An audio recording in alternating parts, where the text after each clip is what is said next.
Hi there YouTube, Buggy here, and this time with a video on this little baby. It's the last Sega console. It's the Dreamcast, Sega's last foray into console gaming. And this actually is a PAL unit, as you can see by the blue scroll. One of the cool things about this system is actually that it plays backups. Only certain systems play the backups. You really need to check out the right model number.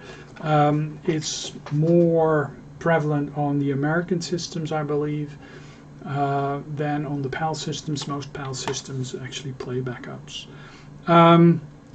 Yeah, I do have a shit ton of original Dreamcast games, but it's being capable of playing backups really allowed for a great homebrew scene, and there's quite a few emulators and homebrew software running on this little baby. So a very cool console. Now it is home to, let me put this to the side, it is home to quite a few excellent titles.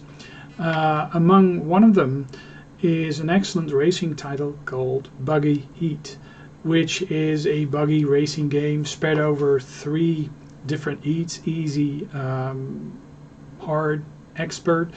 The AI's difficulty ramps up with each successive heat.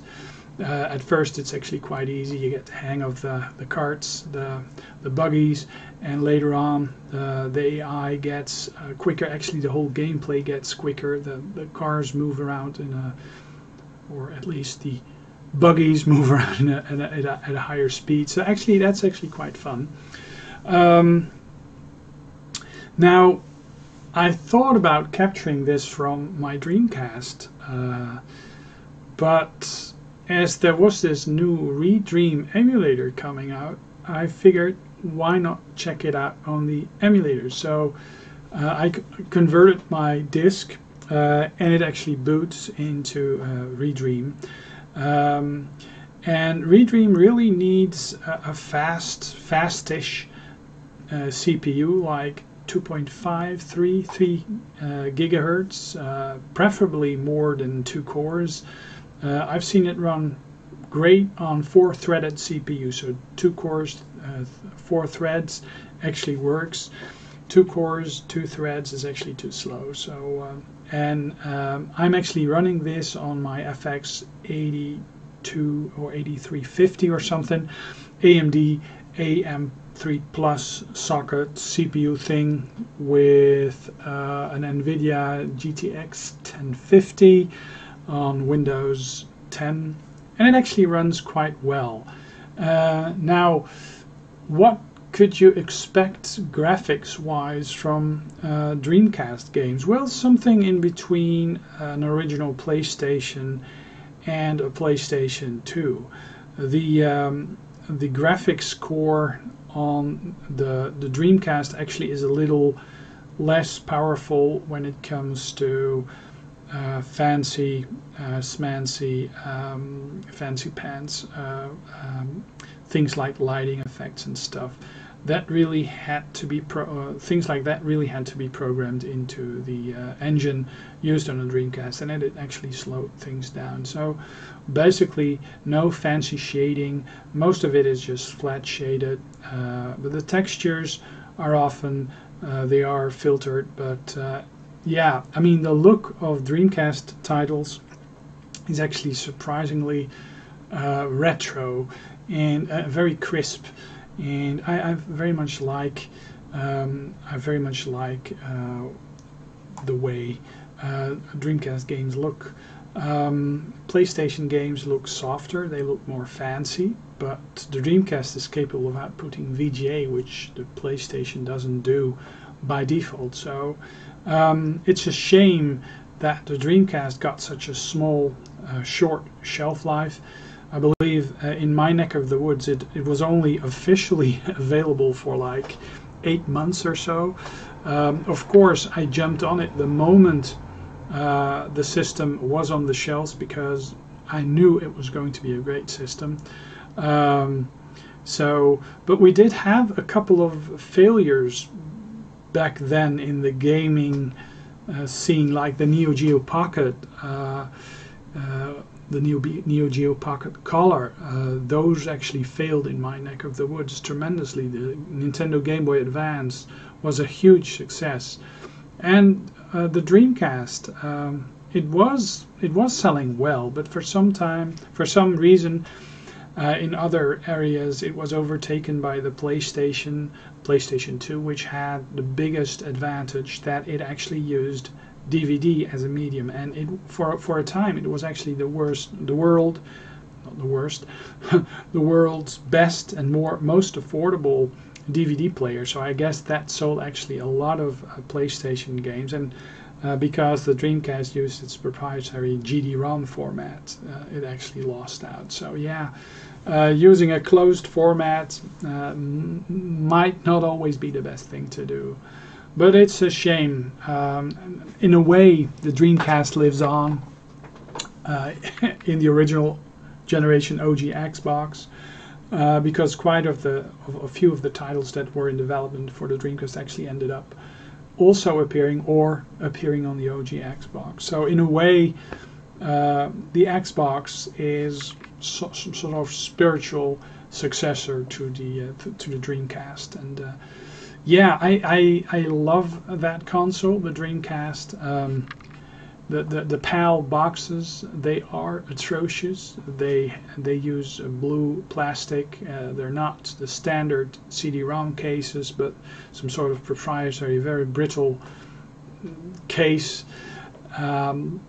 It's very hard to find any games without broken cases, in my opinion. Even the cases that I myself have bought with my games new, they seem to disintegrate as well. So yeah, that's a shame. My system is yellowing. My game cases disintegrate. Oh, we're all going to hell.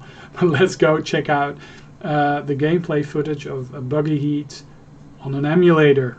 Oh my, how bad is this? An emulator. Okay, so this is Redream, and let's start up the emulator. And it just starts like a real Dreamcast. This is actually the NTSC version. Yeah, let's wait for some gameplay to arrive. I'll be back in just a bit. Let's check out the intro. 3, 2.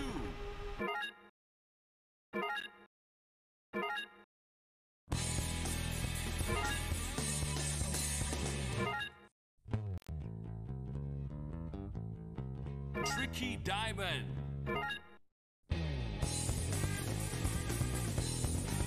USA.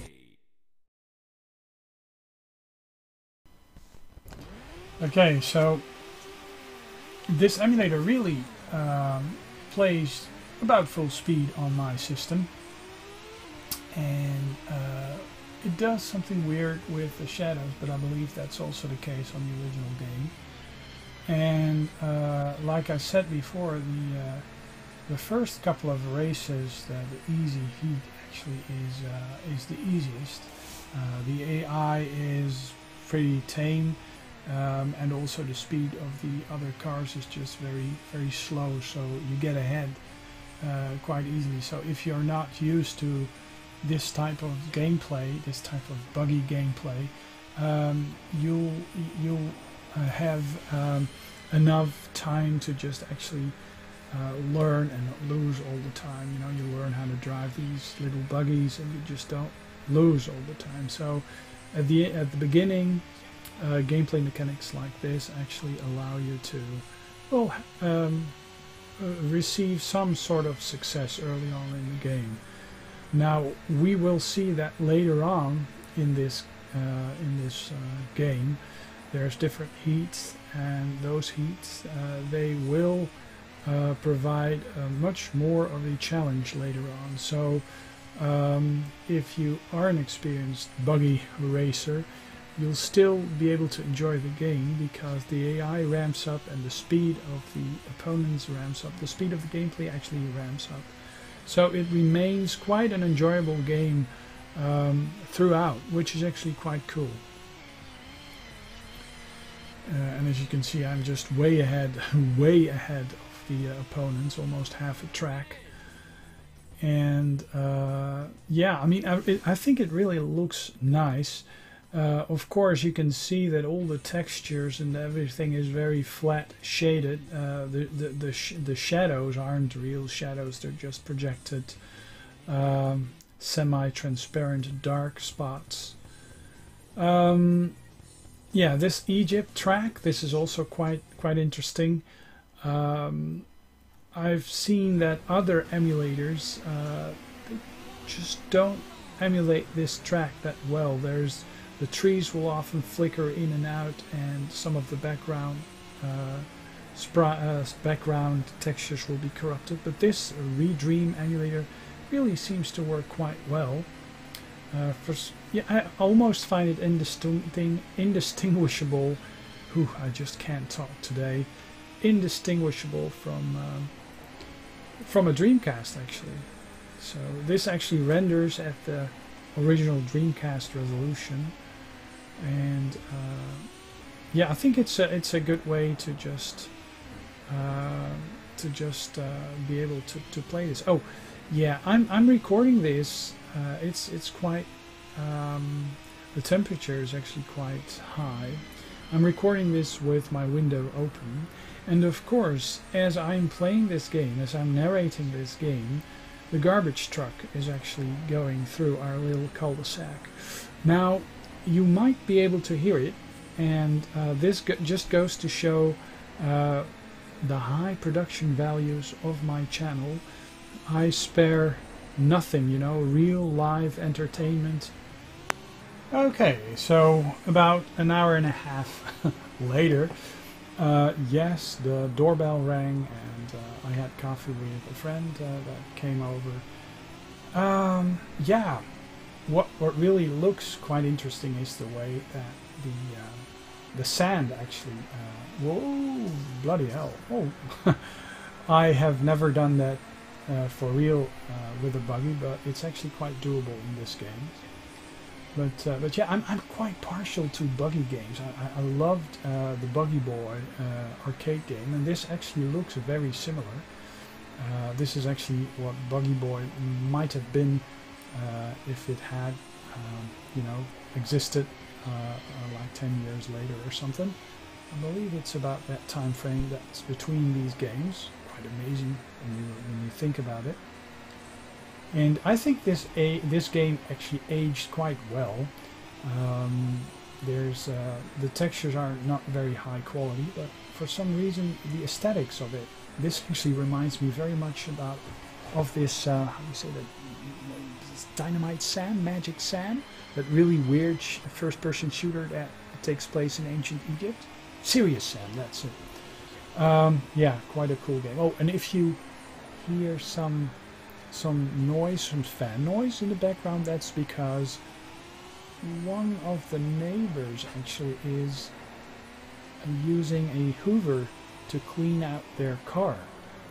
Now, I do have the window of the game room open because it's like super hot, and I want some cool air to come in.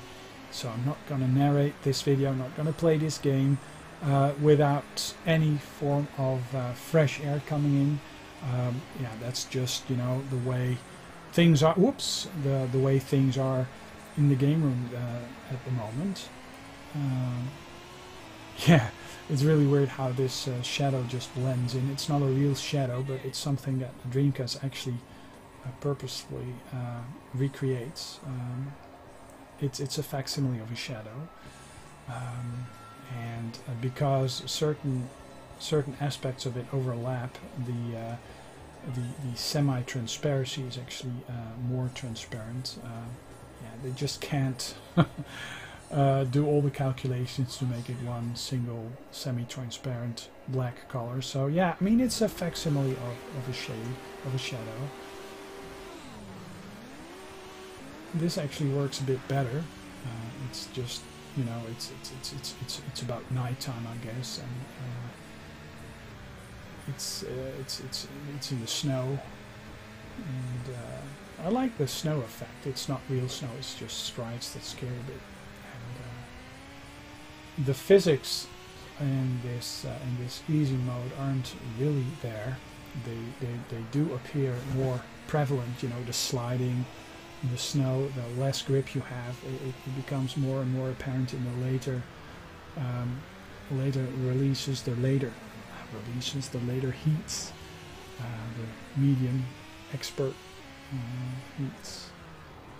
But I quite like the layout of the tracks, and it's not as smooth and as arcadey as I'd like it to be. It does stutter a bit every once in a while. That's also on a real system. But yeah, in the easy mode it's very easy to stay ahead. Like you see, about a third ahead of the pack, I think. The difficulty ramps up quite easily the moment you take you win the other heat, the next level. Yeah, there's nothing really to tell about this game. I think I'm not sure. But it's a cool game, and I like it a lot actually. So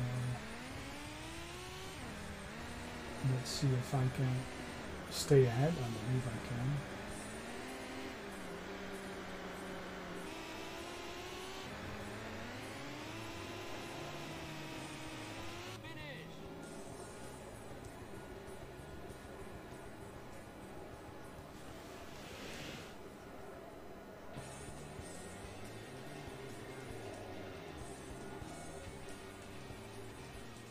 This game actually was released quite early on into the Dreamcast life.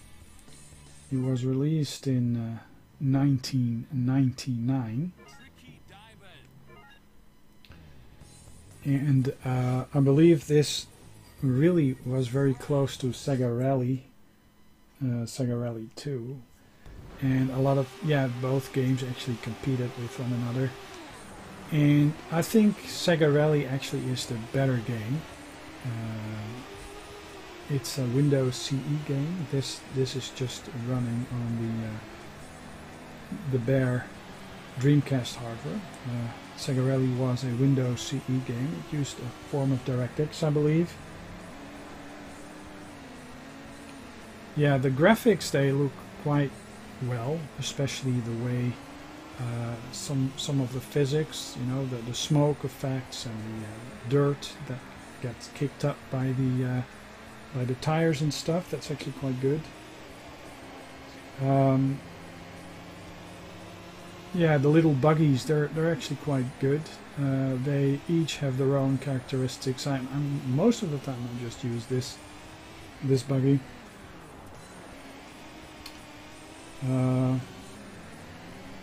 Yeah, and there's very little pop-up, and that's that's also quite very nicely done.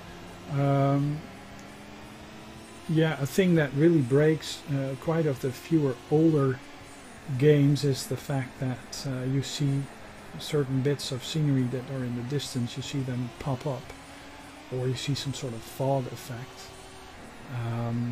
just because the system isn't capable of drawing huge drawing distances, at least some of the engines. But this game engine actually works quite well, as you can actually see objects appear very far in the distance. Well, they don't appear actually, and perhaps that's also due to quite very well executed track design.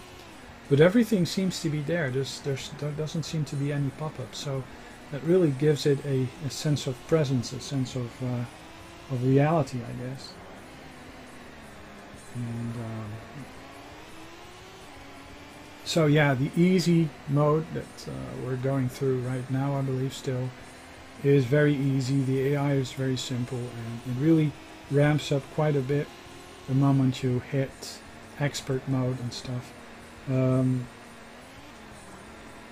So I guess, yeah, if you play a lot of games, play a lot of racing games, the first, you know, the easy mode really is very easy. If you're not used to playing racing games, you really need the easy mode to just get your bearings.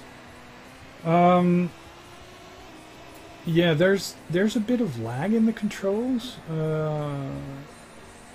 You know, there is also on the real hardware, and you really have to anticipate some of the movements, but that's actually more obvious in the Easy Heat, because that really is quite a bit of slower gameplay. The moment you actually hit the more advanced levels, the cart, the little buggy, does respond more quickly, but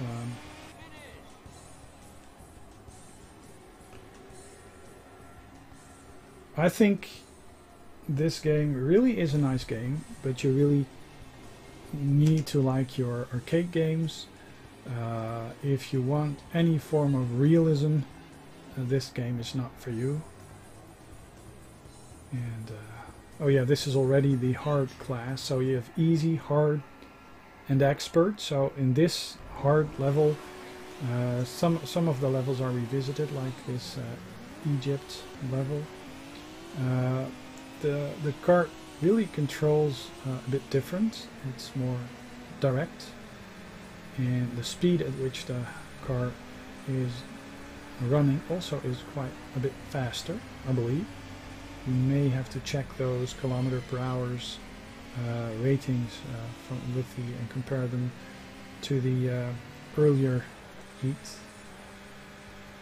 Yeah, if you are into your racing games on the Dreamcast, I think there's better arcade racers out there, like Metropolis Street Racer. That's actually an excellent game.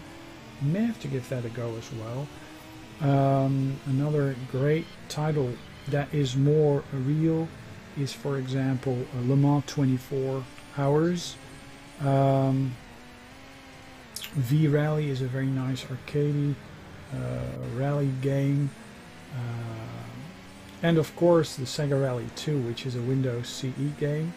It's not the fastest game. You do see certain frame drops on I guess because it's a Windows CE game. There's a bit of overhead from the Windows CE API that it uses. There's not too many games that use the Windows CE game, about 20 games or so. I don't think that there's a lot of games using the Windows CE platform that actually are worth getting or playing. And there's quite a few arcade racers and more simulated racers on the Dreamcast that actually are quite worth it. Not every game looks as great, but Sega Rally is one of them. This one, Metropolis Street Racer, that's actually that's actually a golden standard when it comes to racing on the Dreamcast. And another great title, which isn't a racing game, not necessarily, is Hydro Thunder, which is basically an aquatic racing game.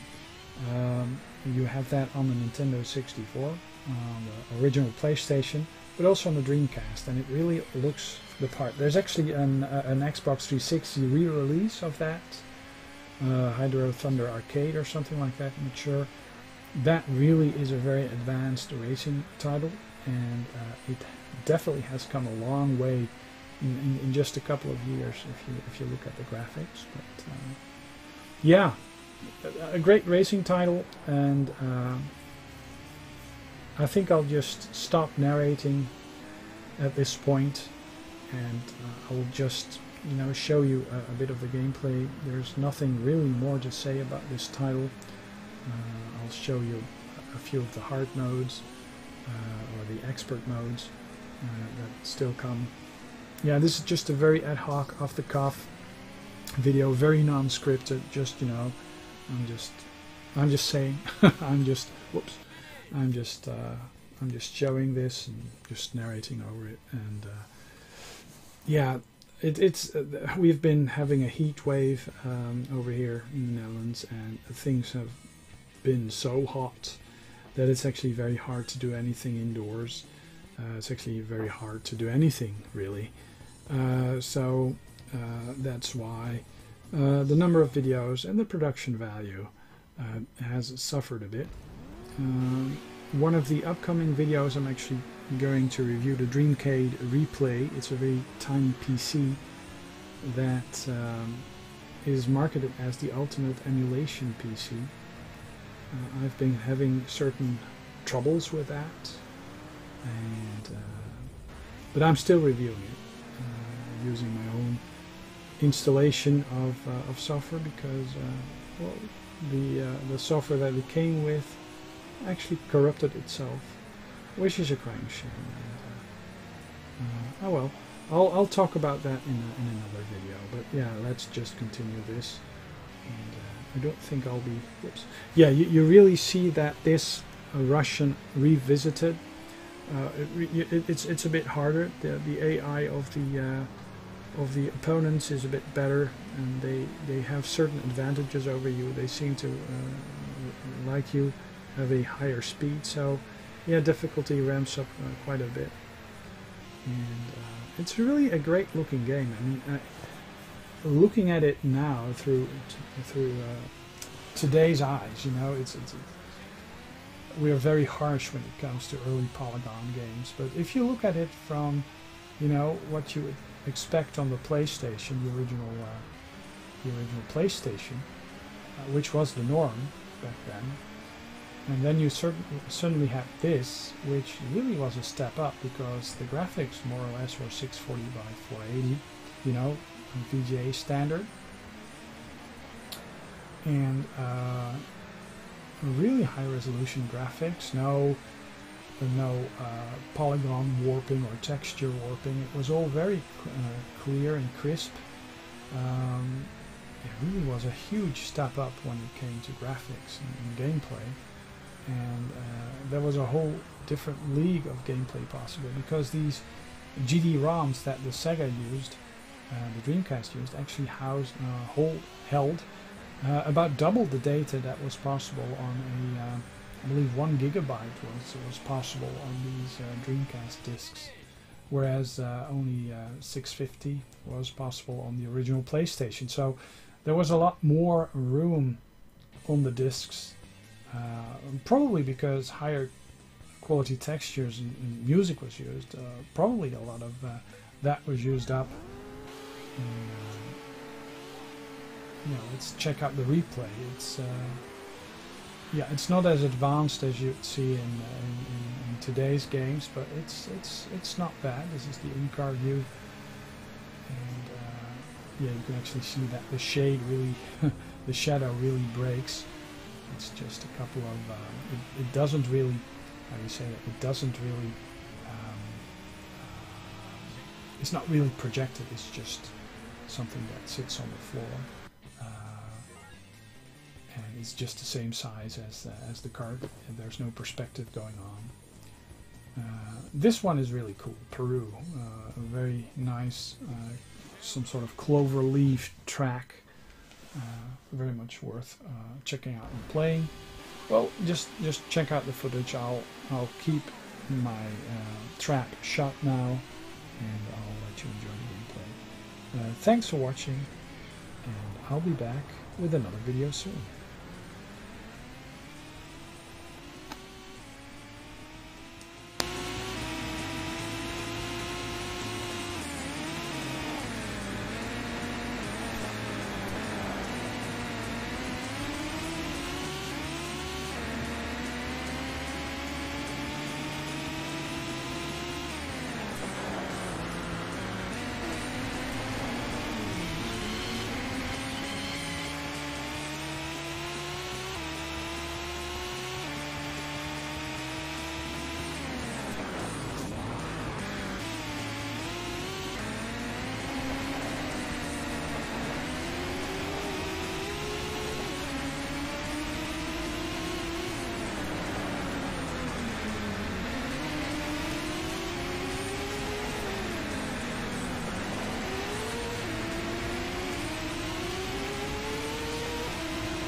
Tricky Diamond.